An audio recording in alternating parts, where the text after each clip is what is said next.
This is an egg, and this is the edge of space.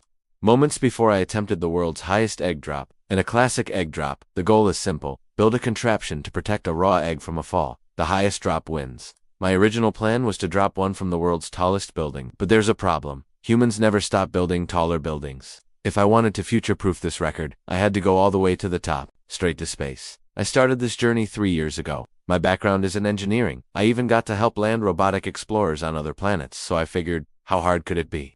As it turns out, this would be the most difficult project I've ever attempted. But first, let me explain the original idea. It seems so straightforward. Clamp an egg to the front of a custom-built rocket. Attach that rocket to a massive weather balloon and float it up to space.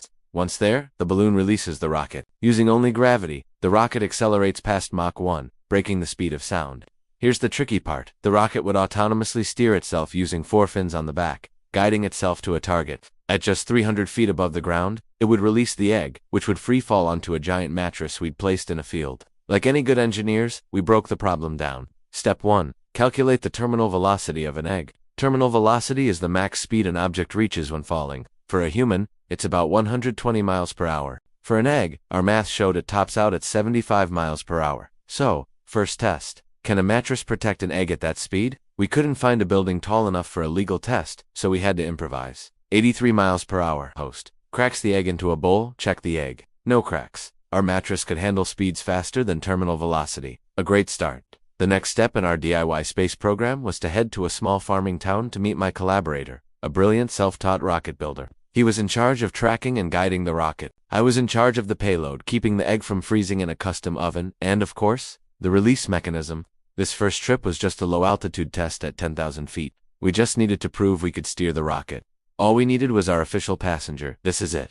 The first egg in history that will attempt to go supersonic. We got up at 4 a.m. for final prep. We even added a metallic streamer to the back to make it easier to see. We've got redundancy everywhere. No dumb failures. And that's when we had our first dumb failure.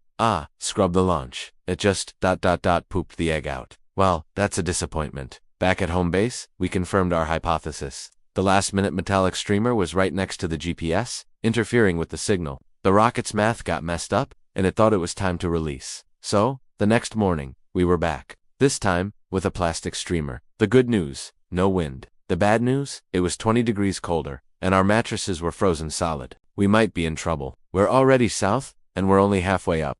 The balloon was rising slower than we predicted, throwing off the trajectory. We had to manually drop the rocket, way off course, and that's when problem 2 appeared. The fins actively forced the rocket into an uncontrolled death spiral. We found the wreckage. The release mechanism worked, but the guidance was a disaster. My partner reviewed the code and footage and found it. A single rogue negative sign in the firmware was causing all the control issues. He fixed it. We were ready for one final try. We were out of spare parts and balloons. This was it.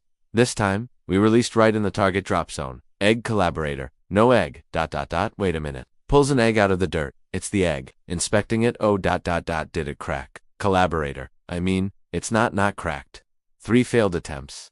We were far from our goal. It was time to phone a friend. I called a top engineer I know from my old days, a chief engineer for robotic Mars missions. After I explained our plan, he immediately spotted the fatal flaw. You're doing terminal guidance to a target the size of a house? How are you not getting in trouble?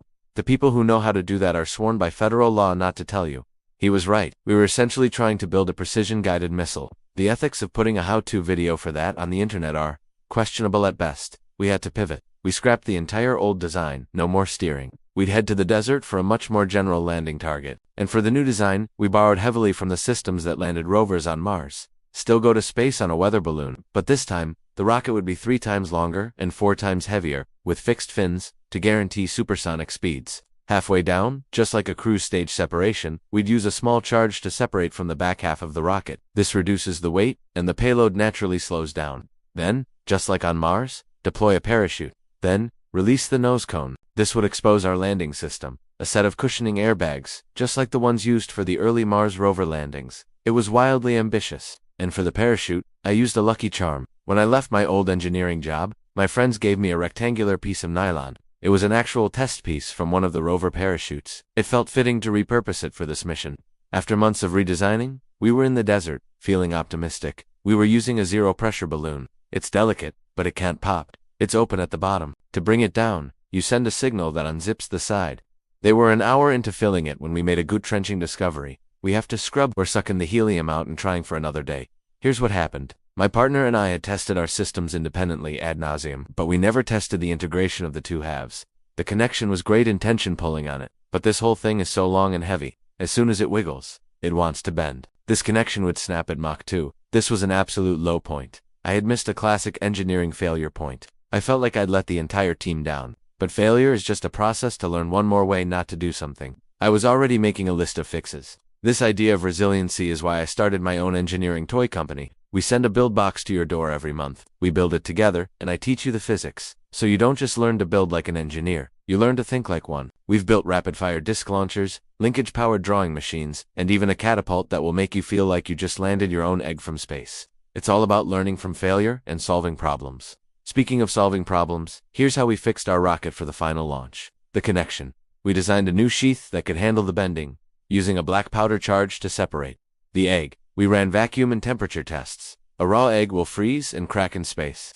So, we added heaters to our egg chamber. Redundancy. We built a second dead simple solution. A custom beach ball stuffed with a second egg, with a 20-foot streamer. No parachutes, no frills testing. We went to a crane yard, and dropped both systems from their terminal velocities. They both worked. We were ready. After 4 failed attempts, this was it. Right away, we got 2 bits of good news. First, the delicate reused balloon was holding pressure perfectly. No leaks. Second, my good luck charm arrived. The friend from the space agency who made the actual touchdown confirmed call for the last rover. The ascent was perfect. It takes 2 hours to get to space, so we hopped in the car to drive to the predicted landing spot. We just passed 100,000 feet. That's 19 miles up.